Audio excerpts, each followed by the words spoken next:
Bienvenidos, primos, and welcome back to your favorite Magic the Gathering show, Puro Pinche Magic. Y como dice Bear, aquí nomás jugamos Puro Pinche Magic. Bienvenidos a todos. Gracias por estar con nosotros. It's been a little while, and I want to, of course, introduce the show with my hosts, your primos and mine, Bones of Calavera Cosplay. Say what's up, Bones. Hello, hello. It's been a very long time, and I'm very excited that we are back talking It's been a year. Latino. Ha! It's been a year. See what you did there. It's been like a year. Like a year. I have not seen you guys since 2025. 2025. I see these then, right? And with us, of course, from twitch.tv/Bear Claymore, we have Fernando. Say what's up, Bear. Hey, hello, amigos and primos. ¿Cómo están todos? I'm so happy that we're back. First one of the year, right? Yeah. Primero de la ya costó. It's hard. Mucha gente dice que the 8th episode of a podcast is going to make it or break it. Like, if you guys get past that 8th episode, then we'll make it. This is like our 9th. So we like barely like crawled over the hump. So. We did it. Doing it. Many more to come this year. So yeah, I'm really happy to be here. And the topics today are hot. Hot topics. Míralo, puro hot topic. It's been a long time since I walked into a hot topic. I think I've outgrown a hot topic, but I digress. No, you haven't, because Hot Topic has shifted. What is it? So Weeb Central now.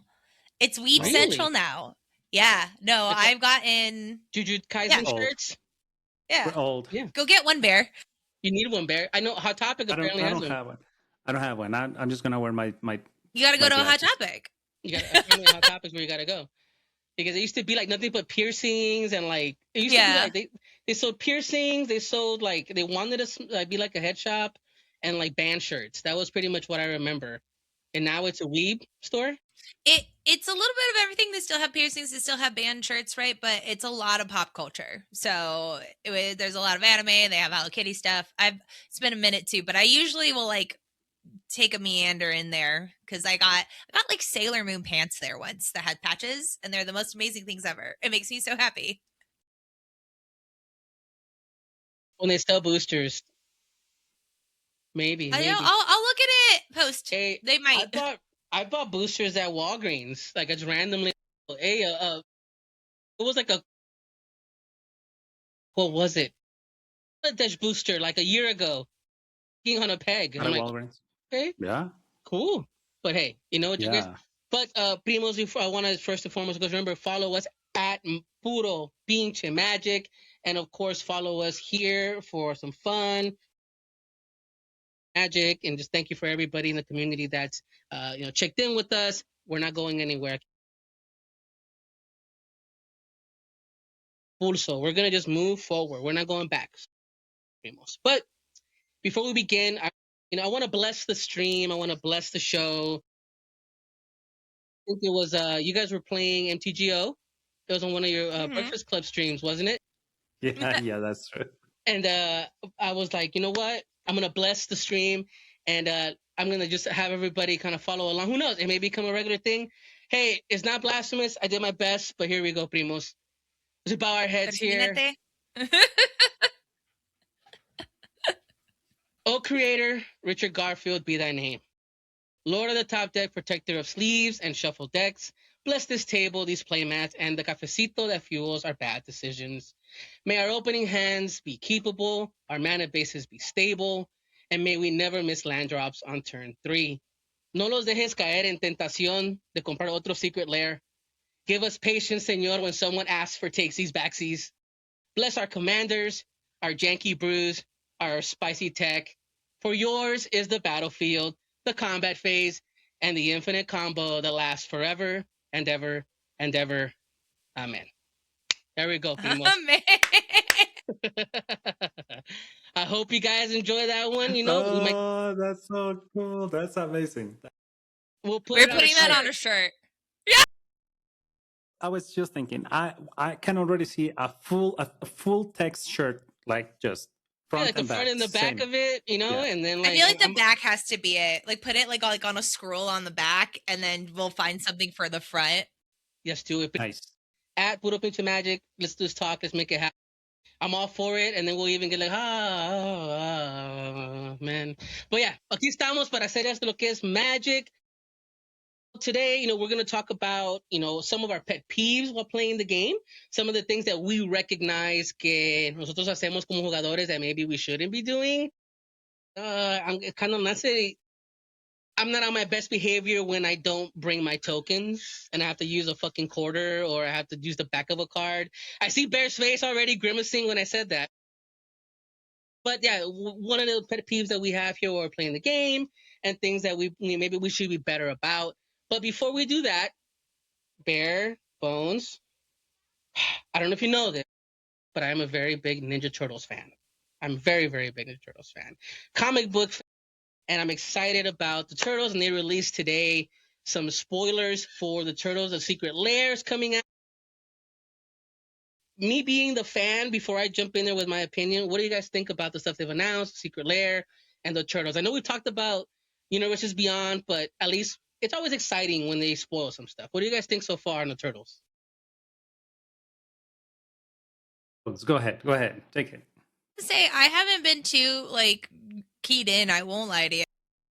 It's just not really my fandom.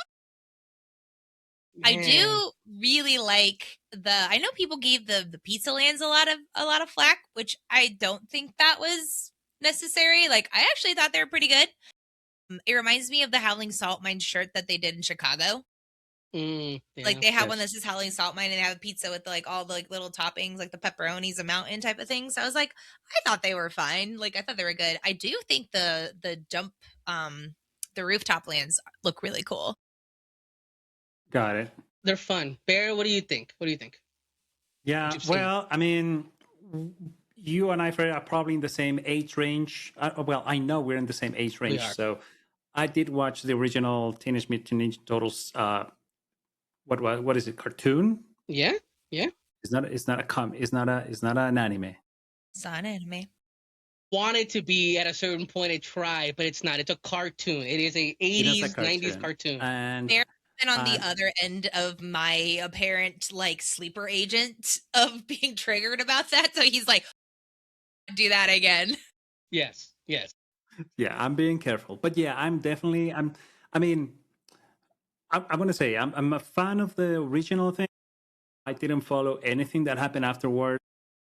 I'm somewhat excited about this because of the art in the cards, but that's it. What do you think about the sneak mechanic? If we were to barely touch on it, I know we're not going to go in depth, okay? We're not, but the fact that you can sneak in, it's not as good ninjutsu, right? It's not, because it's not. It has to be it has to be a very certain criteria you have to meet when it comes to sneak. But the fact that you can sneak instant spells, the fact that you can sneak other things in is interesting to me. But ninjutsu is still the better mechanic. What do you think about sneak, Bear? Kind of knowing what that mechanic is and how it works. I don't know, man. Honestly, I don't know. I think it's fine.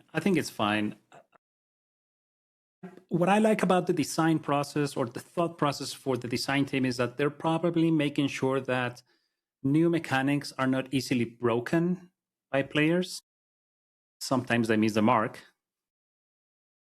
I think they're doing a good job. So I think it's going to be good. It's gonna make people think more about their play style.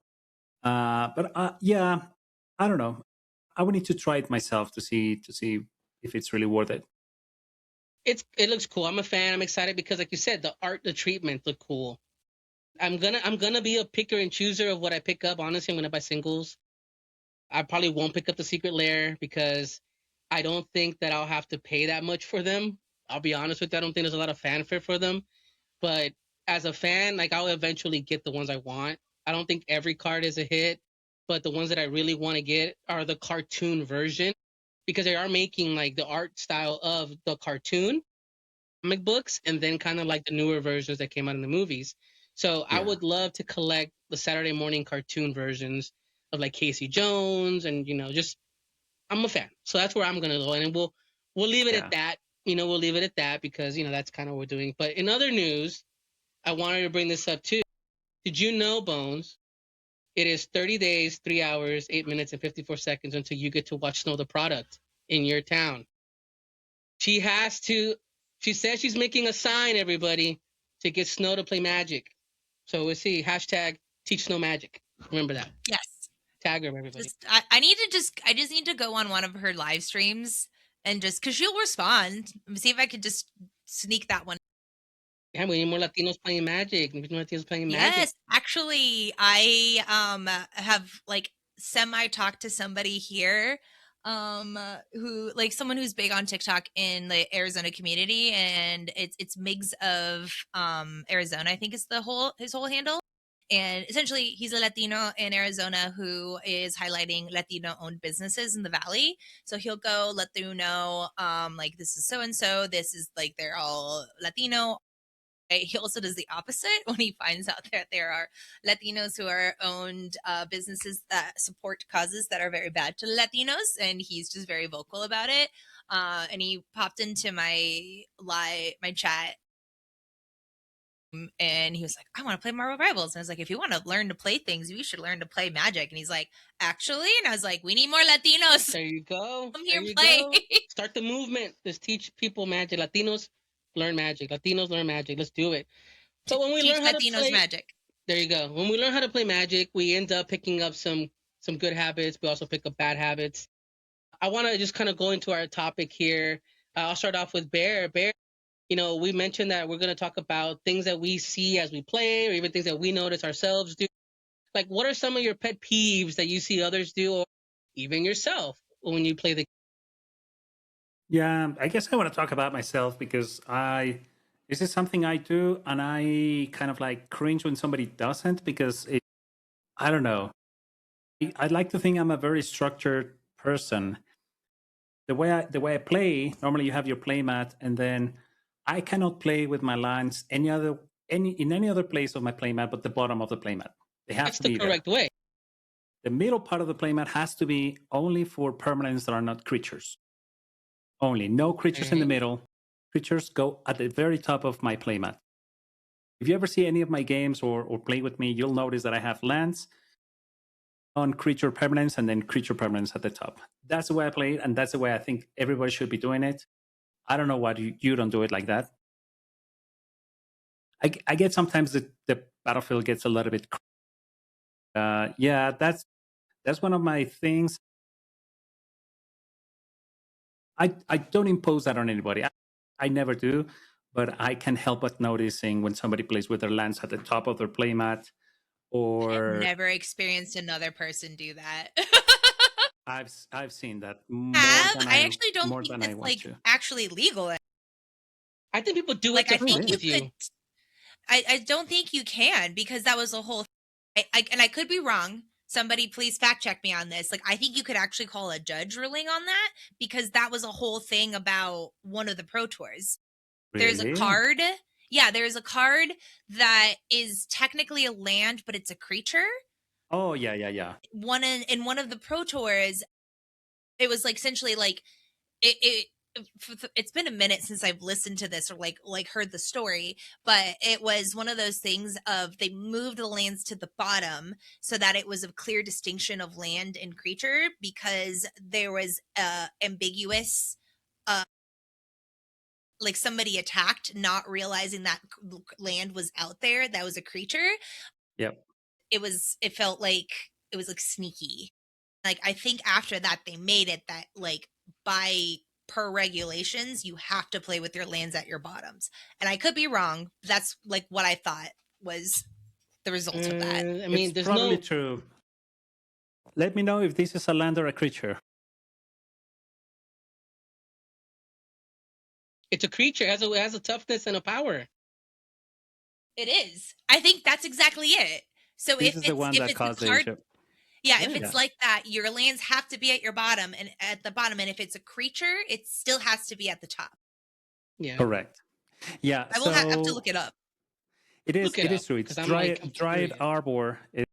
And this specific art is the one that is it looks like at a glance, it just looks like a land. And if you put it amongst your lands, most opponents won't notice that it's actually a creature.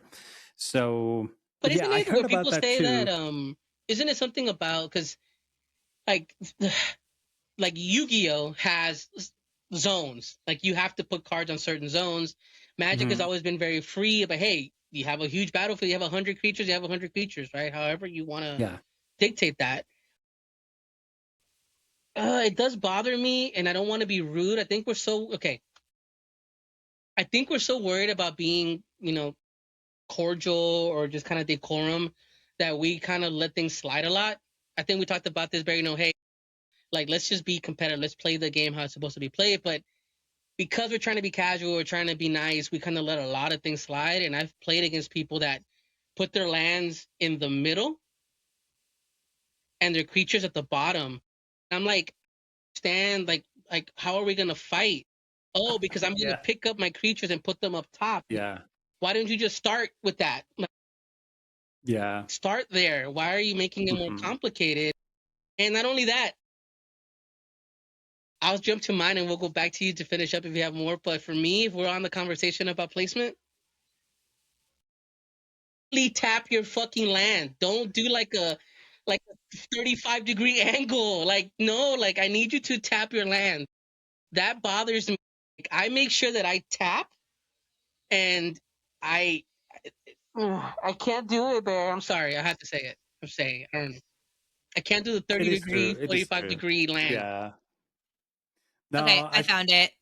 Okay, I haven't found the actual ruling, but I found the incident at least. It says at the Grand Prix Leon in 2018, Gabriel Nassif lost a critical match after attacking into opponent Thomas's Langots, who used a From the Vault Realms Dryad Arbor to unexpectedly block a creature with Menace.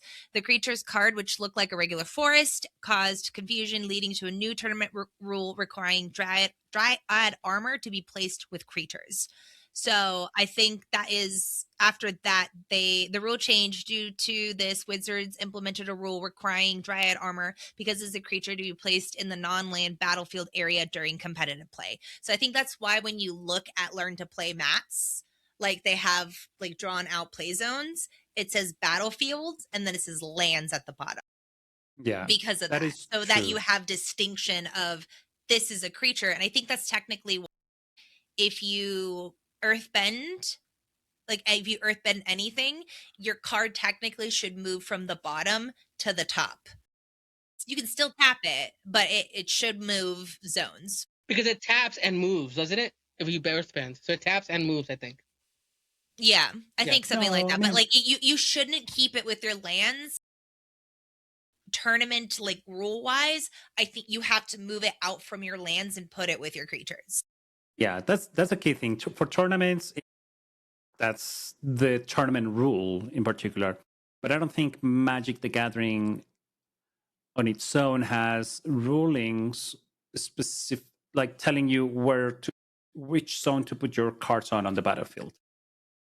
Well, the Reddit says, why is it illegal in tournaments to play lands in front and creatures in the back? Yeah, because tournaments can set up their own like specific rules for competitive setting. Anything else, everybody else just rely on the comprehensive rules for Magic the Gathering, which don't have any kind of zones. When it comes to that, Bear, like the question that comes up too, like where do you place your artifacts that are not creatures? Like how do you differentiate? Like I put them on the side. Like I say, I put them on the side, and this is me like on my playmat. I don't put my library. I put it off the mat.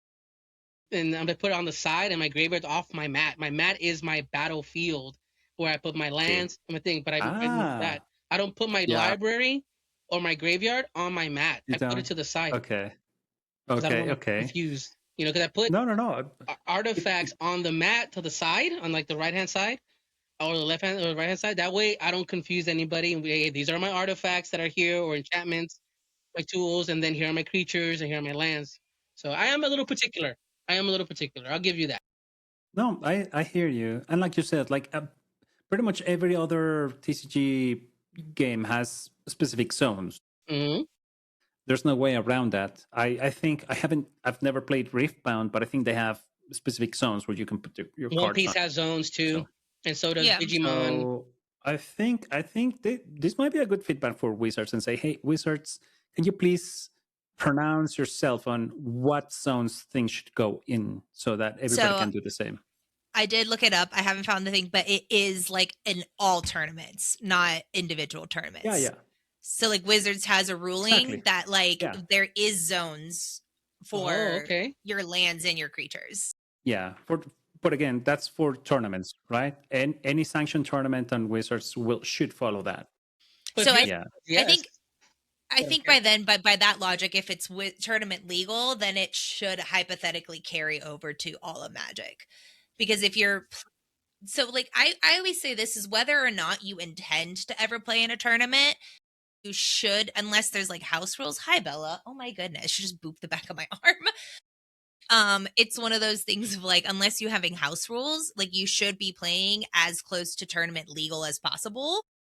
Ideally, because if at any point in time you want to move to a tournament setting, you then don't have those bad habits. What about you, Bones? Indeed. What are some bad habits you do or things you've seen that go, oh, that's a no-no from you? Funny enough, this will actually lead into that is, and I'll do it too. I'm trying to fully figure out how to correctly show my dice. Like when I add counters, for me, the one that gets me in like to funky trouble is like planeswalkers, like have an additional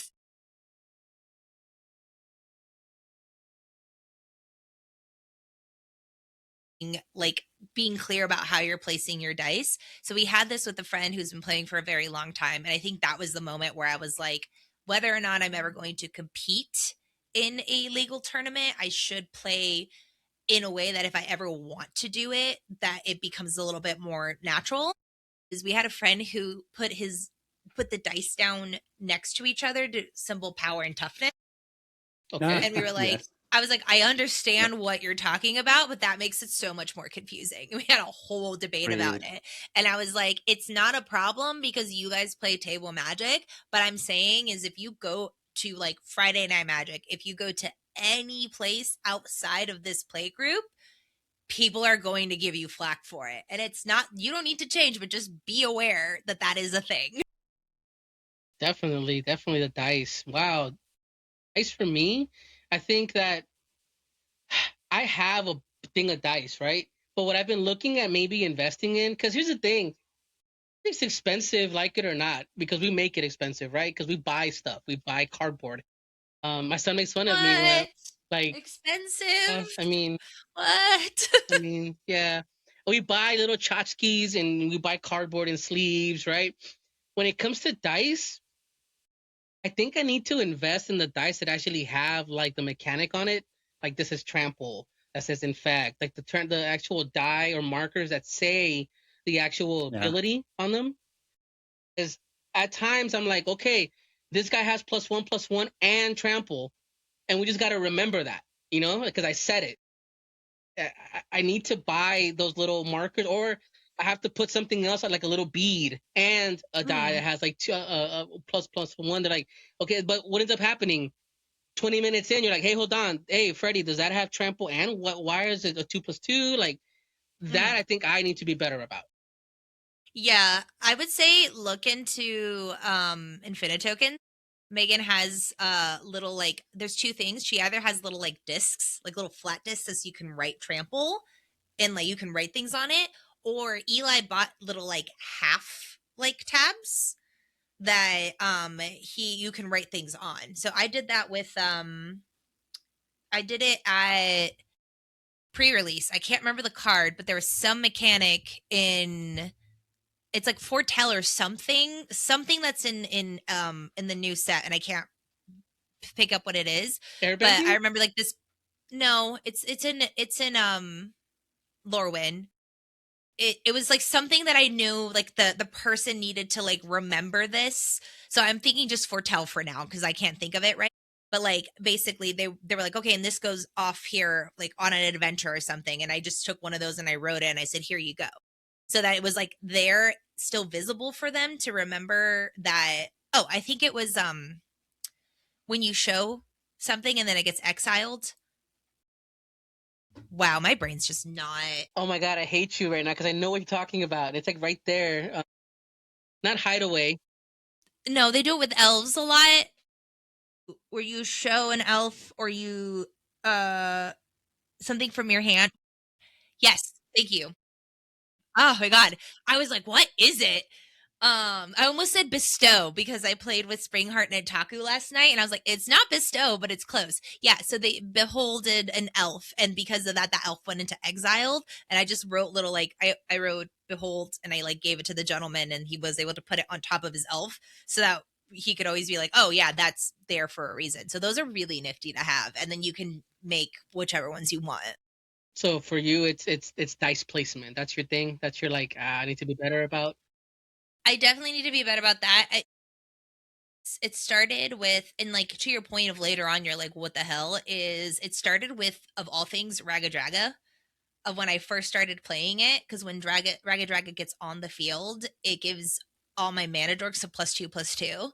And Eli's like, I love you. You're still learning. And I have gotten better about this. He's like, you need to not put +1/+1 or +2/+2 counters for Raga Draga because it's very easy to mix them up with, is it a regular counter? And I was like, that's fair. Because I would do that. I would later forget, be like, shit, is that supposed to be on there? Or is this supposed to be gone now because of Raga Draga?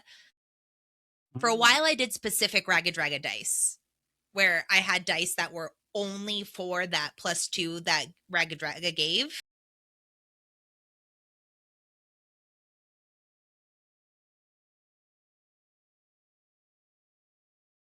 Okay. Tough, Okay. tough. But I get If what I you're gave saying. it a different counter, they were a different color. I don't know. I think most people would get away with using dice the whatever way makes sense for them because it's hard. There's so many mechanics, so many things that you should account for when you have your battlefield.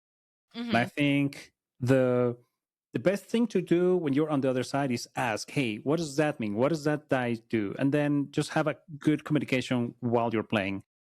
Because yeah, making sense of everything, of everybody's mind on how they're using their dice is just not possible. Well, okay. Touching on okay, not a pet peeve, but it is. It's one of those things that to not take up so much time. But what what would you do in the scenario when someone goes, and this is where I get kind of iffy, okay? If we're playing a game, we're being competitive, right? If we're trying to really win this game and we want to do our best and we're all there, we're all doing our thing. Sorry, my dog's in here now running around. So go there. Let's say for example, they call you, hey, bear, that counter for? Oh, it's this. Okay. Hey, like being reminded about your triggers, being reminded about your own effects happening, or hey, you missed it, sorry. Like, are we how does Magic competitively see that? Someone missing a trigger or forgetting, oh, I forgot you had infect. I forgot you had death touch. So I swung out with everybody and you just block with your blocker. Oh, sorry. Do I do takes these backsies like we said? Or I mean, like, how do we feel about that? Buy the book. I would say buy the book. Ooh. I would say it depends on what and who you're playing. Newer friends, I would be like, I would maybe be able to like lean back. The other thing, I feel like that is also a little bit on us. So I did this the other day. Somebody was swinging into me, and I was just like, hey, before we go to damage, I just want to remind you, I do have death touch. It's not saying that they are going to change their attacks, but I'm giving them before everything is resolved and we have to do a tasty backsies. I'm giving them the opportunity of like, hey, your 6/6 is going to die to my 1/1 death toucher. Is that still a thing? Did you remember it? Okay, but does that defeat the idea of, because the game is complicated? There are a lot of moving parts, and like you said, I guess it just depends. But if all things being equal, right? We know the game. We're being competitive. We want to win. Is it wrong to sit on the side of like, okay, boom, blocks. That's death touch. Oh no, I didn't know. Sorry. Let's move on. Like, let's keep the turn. I feel that a piece of me when I go play in my pod, because my pod's really competitive. This season I lost. I am the recipient of the losers trophy, the Huey, the Way, and whatever El Way. This is my losers trophy that, as you can tell, even has a little booger. I won last season, so I got to return that trophy to the new winner, which is this guy right here, our Planeswalker trophy. Got it. But it's very competitive, and so we get to the point where if I'm swinging out, or if I make a mistake because I miscalculated, I didn't do math, or I forgot, or I didn't activate a trigger. We've had arguments where someone goes, "Hey, it automatically happens. It's not a May ability. It just happens." But I forgot. Do we get into that conversation of, like Bear says, the book says it happens, F you, it happens, or sorry, you missed it? How do we define that line? Are we sticklers, or is it really just like Bone says, hey, it just depends? No, for me it is. Like I said, it's by the book. My mindset is there's no better way to learn from than from your own mistakes. For example, I'm kind of like playing, and as we play, I'm teaching my son how to play Magic. It's gotta be the way it is, and if you missed it, you missed it, and that's the way to learn. We play chess sometimes, and then we get into, you made a bad move. I'm sorry. I'm gonna take you, and I'm gonna win, and that's for me. Well, I mean, he's getting better, and he's starting to play better. I don't know. Yeah, Bones is thinking. Bones is thinking. I am thinking. The mouse A little is part running. of me instantly went to 10 lands, 10 creatures. That's the best way to start your kid off of Magic. That's a Magic Kids thing. The more you know. There you go. So it's just like, I think it does come back down to, like, one, it's known information, right? Like, that's why, like, I let that person, I just reminded it of, like, this is going to happen, right? And it's not like I was being sneaky. It was known there. We're also playing via spell table, so it's harder to, like, really read all of it. There's lots of things going on. So in that case, it's me being, I don't want to say the bigger person, but I think in the rules of Magic, when it comes to triggers, like, you are responsible for your own triggers, but also you as like a person also are, the whole table is responsible for them a little bit. But as you said, May triggers do trigger. That is by the book. So it's kind of, if I take the moment to make sure the table is aware of information, and the next person takes a moment to share information, and it's just like an easier way to remind everybody, because Magic is complicated and Commander is complicated. There's just a lot going on, and depending on the table, you may not, like, our kitchen table is great for everyone being around it. It is not great for seeing each other's boards because it's a big square table. So there's a minute where I'm like, what's up over there? And I'm like, I can't see anything. Yeah. And I don't know. I just don't like to be that person that it feels scummy. There's a 1/1 and it's just been long enough. Okay. And, like, there's so much tracking. If you keep quiet, you don't get to take this home. You would have won. If you would have kept quiet, you would have won. But no, you felt scummy. Okay, I have to tell you that what you're swinging into is gonna lose you the game, because remember, it has, because as Bear has figured out multitude of times, he's saying something doesn't mean it's going to be helpful to me. Bear tried to come for my commander the other day, and I said, you can try. And he tried to figure it out, and I was correct that time. That time wasn't a bluff. Yeah, that's true. And I think all of these, for me, delves into another pet peeve of mine, which is paying attention while you're playing. And that's probably why I'm so adamant to just stick to the rules, because I want people to be paying attention to the game we're playing.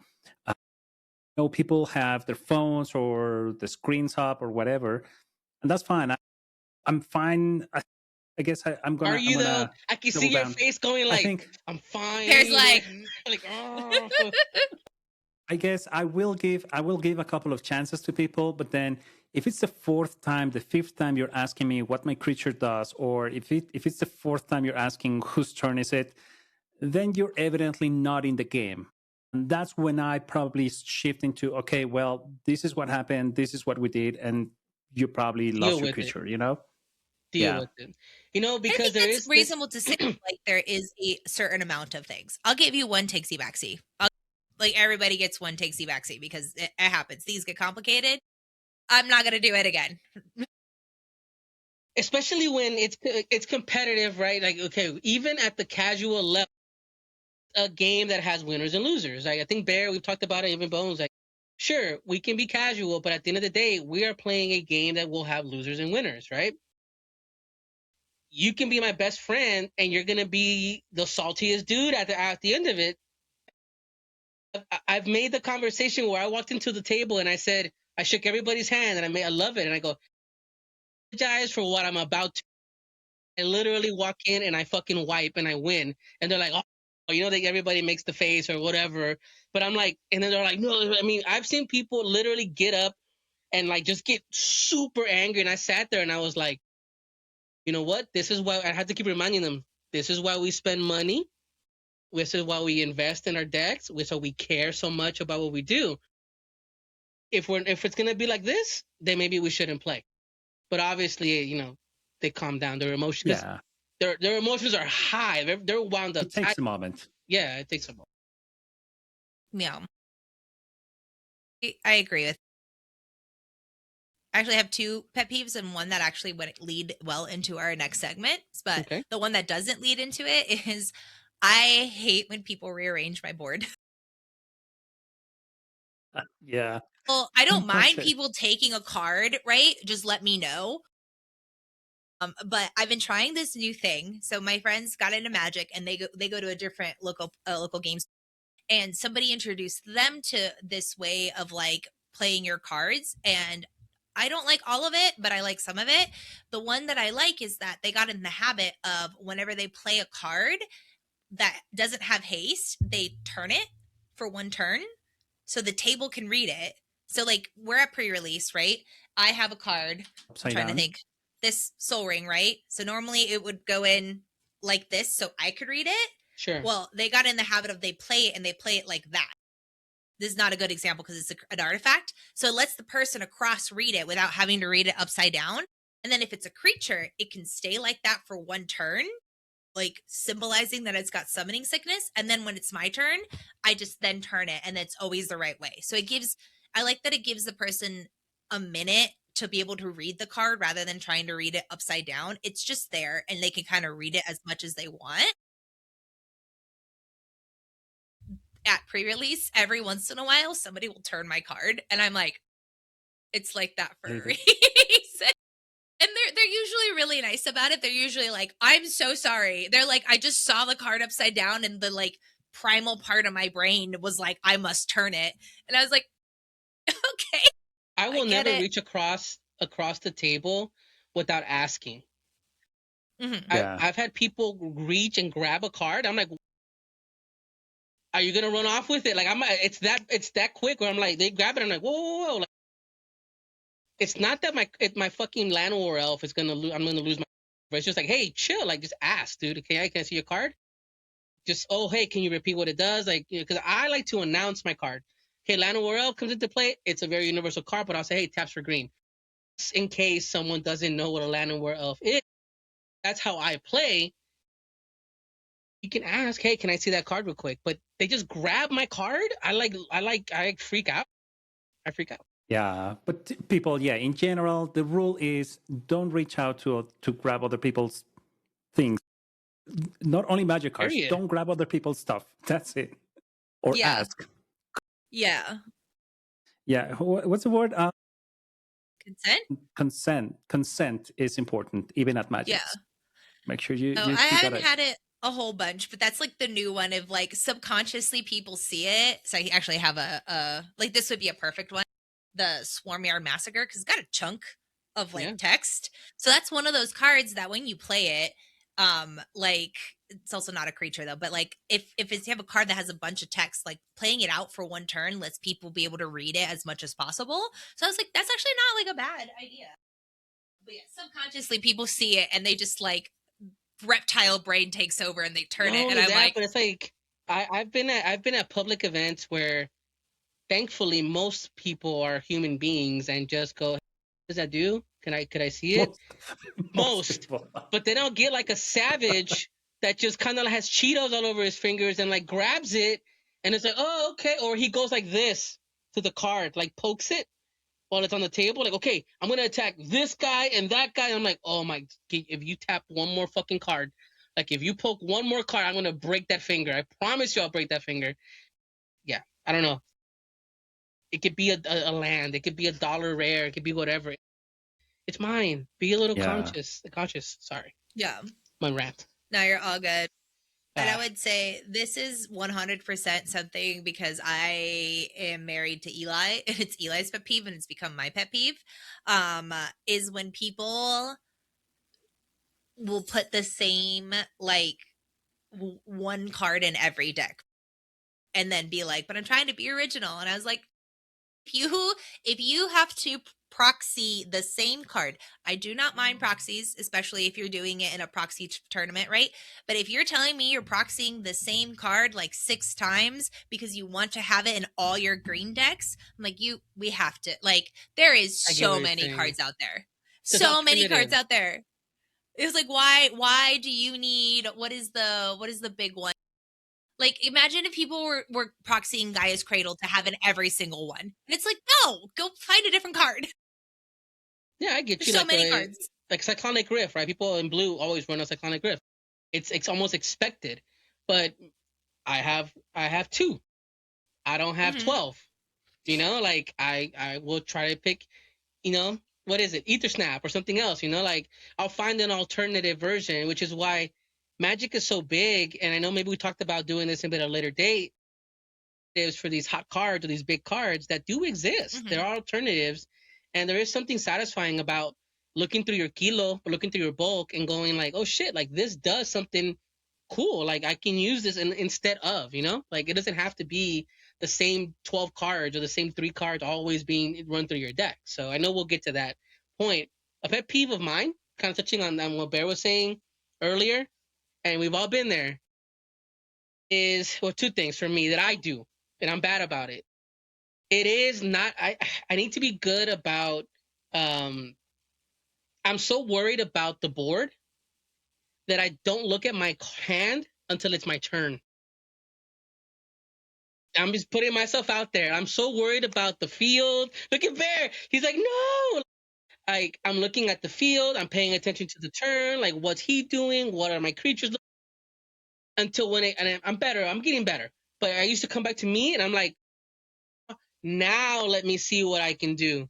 When I should have been looking the whole time, you know, that whole round to go around to look at my hand and then act upon the new information, which is what should be a good rule of thumb, right?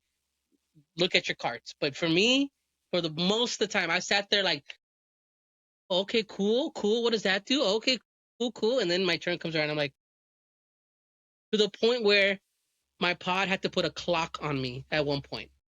They're like, the clock is started, and literally has a clock that beeps after 2 minutes. Oh, so you'd do great on Miko.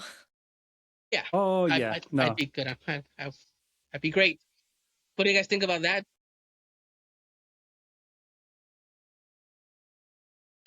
I was like, Bear does tend to play decks that have a lot of triggers. The joke is now is like, guys, we just gotta wait 15 minutes.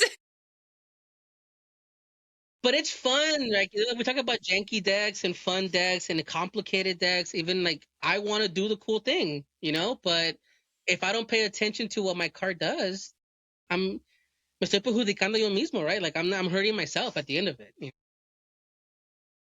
I had an idea just talking about that, about doing the cool thing. Have you guys seen the new Commander documentary that got put out by Card Kingdom? No. Not yet, but it's in my bucket list. I think Eli, I watched the end of it. Eli watched all of it. I think we should watch that, and then we can talk about it on an episode. Because you just said a few things that reminded me of it, because at the very, very end, it's Sheldon Menery talking about kind of what he envisioned like Commander being and what his like ideal game of Commander was. And I was just like, no, I think that would be a really good one for for all of us to watch it, and then we can like talk about it, because it was really cool. Primos, go watch it too. We come back on the next episode. How about this? Let's make that our topic on the next one. Homework. We can watch the movie, the documentary, and then we'll come back and chat about it. So there you go. We got no excuses. But there's always pet peeves. There's always things, right? Like, for example, I know we're kind of rounding out the episode here, not to bore everybody with bold up into magic conversations, but this is what we're about. Dude, it bothers me, but it doesn't, because I get it. Where do you guys stand on tokens? I am of the school of I can draw one on a little easel eraser one, and I'm happy with that. Or I'll use if I have the actual token, I'd love to use it, but they're hard to find. Or my son out his own tokens, like he just prints them on sleeves, he's happy with that. Where do you guys sit on tokens? There's people that go, hey, if you're gonna play a Merfolk deck, have your Merfolk tokens or have your Goblin tokens. Where do you guys sit on? For me, I think it's more about the time I have. Since I'm normally playing CDH games, I found myself drawing a token for whatever effect, a Gilded Drake or a monkey or whatever. And then I want to make a good token. I like drawing it. I kind of nail it sometimes, but then I realize that I lose focus on the game, and then I miss things that I could or should have done while somebody else is playing because I was drawing. So I decided to try to get at least the most common use tokens that we need at a CDH game, and then a few of those blank infinite tokens that I can draw in if I need to. So that's my take. It's not that I don't like drawing or using something universal that I can make my own. It's just sometimes I lose focus on the game and I miss details that I should be paying attention to. I have a stack of tokens. This became a thing, and it's my favorite thing to still do. But I always like to have the tokens for my decks, right? So Achik makes insects. I have just like a world of insects. I have so many of them. I need to cross out the flying on half of these because she doesn't make flying insects, but I have something else in there that does flying. But like, I have all the tokens for my deck, right? And then if I need more, I'll do it for Achik. My favorite thing to do is I asked my friend Sam to make me tokens. And they're the best things ever. They're the most unhinged. This is for Scoot Swarm. That's hilarious. But he didn't want to write the whole thing. So I think it says, fall copy this boy. Yeah. It's just little bugs. And I have a whole stack of them. So whenever I need a token, just go find Sam in the middle of his draft at conventions, and I'll just be like, I need a token for this deck. And he'll sit there with a Sharpie and draw me one. It's the best. Have your friends draw you tokens. Have a community to draw them for you, I guess. But no, like, I had a friend that he is very adamant. He's like, how are you running a token deck and not have the tokens? How are you having a treasure deck that does a lot of treasures and not have treasures? Dude, like, at least pretend, have one and fucking put a die on it that has 6 of them, like whatever you have to do, like at least have something. But his biggest pet peeve is somebody just grabbing a random card and flipping it on its back. He's like, oh, this is a goblin, like it bothers him because he's like, dude, you have a printer, like you could fucking print a goblin token if you really wanted to. Like, it's not that hard. I don't know. I'm sure there's tons of stuff out there that bothers people, and that things that we do that maybe we don't recognize. The game itself, at the end of the day, like you said, it's a game. It's fun. We want to enjoy the game within the rules. I feel like with Magic, it's become really, really popular in the casual sense. It used to be where it was more on the competitive side. That was kind of the thing, like, hey, we're playing to compete, tournaments, Grand Prix, etc. We tend to lose the fact that there are winners and losers, and that's okay. That's just the fact in general, right? When it comes to any games, everybody's played Monopoly at least once and walked away and say, fuck this game. But like, no one's sitting there going like, oh no, hold on, you could take it back. No, let's play Monopoly. Let's play Monopoly. There's no or poker. Look at these poker tournaments. Uno, just Uno. No, Just Uno's playing Uno cutthroat. can be My gosh, Cutthroat. have you played Uno Dark? It's even worse. Nope. I've played Uno to where people literally throw things at each other, like it's bad. Like, well, I don't know if it's a rule or the house rule where they challenge you. Like, if, for example, like if I would have, you play a red, or I play something like a draw 4. They go, no, I challenge you. You could have played something else, but you just played a draw 4 because you wanted to. And I proved them, no, I'm wrong. This is my only option. They have to then draw double what it was. And they got up and threw things against the wall and left my house. And I haven't heard from them since. It's been a while.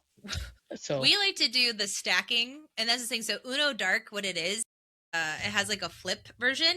So it's the regular Uno on one side, and then we call it going into the shadow realm because we're nerds, right? Because it flips and all the cards on the back are like dark with like neon colors, but they're more brutal. So like instead of skipping one person, it literally comes back to you. Like instead of it just being one person, it literally turns. So if you have a bunch of those, you could stack them, right? And instead of like a draw 4, turn. It's like a draw 8 or something like that. Oh. And we let them stack on each other. And one time it went around. It went around the table, and the person who couldn't stack one on top drew like 32 cards. My God. It was just like, eh. Just in the game. Like, let's just scoop and start again. Here's the best part is they almost won after that. Oop. Of course, because they have everything. I know a pet peeve we can close out on. We get it. If you're just not having the game, that's the point I was trying to kind of make a little bit. There's going to be good games, bad games, winners and losers, right? But if you literally start playing the game and we're 3 turns in and you're, fuck it, I'm done, scoop, it's like, not only did you just ruin the game for yourself, you ruined it for the rest of the pod, because now there's one less player. It's another, you threw everything out of whack. Like, things sped up as opposed to don't want to. Like, if you quit at that speed, there's like, it just ruins the vibe. And at the end of the day, why are you playing if you're gonna scoop like that? Mm-hmm. Agreed. I like to think, and somebody made a video about it, I forgot who, but it's, if you are, a game is a social contract, and if you agree to sit at a table to play a game, you have to know from the get-go that you may lose that game.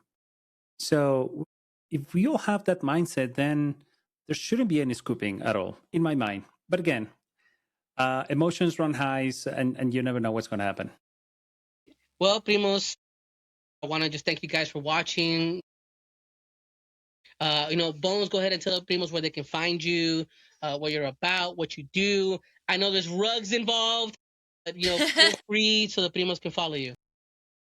Yeah, so I am Bones of Calavera Cosplay. I'm here because I'm a Mexican-American content creator, working on promoting our lovely heritage throughout the game. Yeah, I am at Calavera_cosplay pretty much everywhere except for Twitch, is Calavera Creations. As Freddie said, I do tuft rugs. Right now I don't have commissions open, but if you guys have ever been like, I have a rug idea that I want, let me know. Made a Akatsuki cloud and smoke fruit.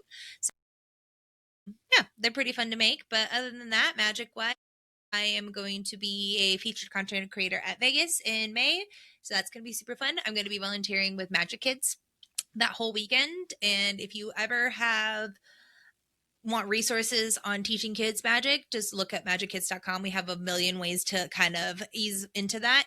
And if you have stuff that you just don't want anymore, as you said, your kilo, or playmats or dice or deck boxes, anything of that, we will take those donations, whether it's in person at MagicCons, to the like on the website we have an address, but all of that gets turned into magic kits that go back into the community for any adults who want to start a magic program in their respective town. So libraries, after school programs, at home moms, like anybody who wants to be in charge of that, we will give them everything they need: cards, deck boxes, dice. All of that is provided by our community by donations, and then we give it back to the community as well. So, awesome. Magic Kids people, they're awesome.